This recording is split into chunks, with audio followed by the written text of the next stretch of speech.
पुलिसको की नाअहली। Shahbaz sub division कोटरी खासकेली गोठ में 15 दिन से ट्रांसफार्मर न होने की वजह से इलाका मकीनों का वापडा के खिलाफ शदीद एहतजाज और नारेबाजी। एसडीओ सब डिवीजन शहबाज कोटरी रियाज वहाब की करप्शन और नाअहली खुलकर सामने आ गई। रुश्वत न देने के बायस ट्रांसफार्मर उतार दिया। मजीद तफसील के लिए HRJDO न्यूज़ की रिपोर्टर शकील अहमद चन्ना की ये रिपोर्ट।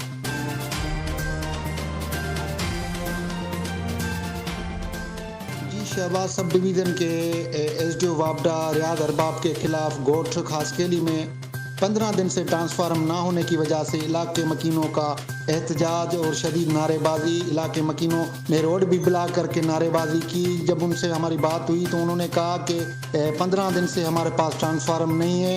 जो एसडीओ रियाज अरबाब हैं उनने हमसे मंथली मांगी थी, हमने उनको मंथली ना दी तो उनकी वजह से ये यहाँ से ट्रांसफार्म उतार के चला गया है, जिसको आज 15 दिन गुजर गए हैं। इलाके मकीनों ने कहा कि हम वज़ीर आज़म इमरान खान और चेयरमैन नेब और आला हुकाम से ये मुतालबा करते हैं कि इस एसडीओ के खिलाफ फिलफौर कानूनी कार्रवाई करके इसको कानून के कटघरे में खड़ा किया जाए। जी बहुत शुक्रिया शकील अहमद चन्ना कोटरी से हमें अपडेट करने का। शहबाज सब डिवीज़न कोटरी खासकेली गोठ में 15 दिन से ट्रांसफार्मर ना होने की वजह से इलाका मकीनों का शदीद एहतजाज और नारेबाजी। Ali Jafri Solangi, HRJDO news, Hyderabad.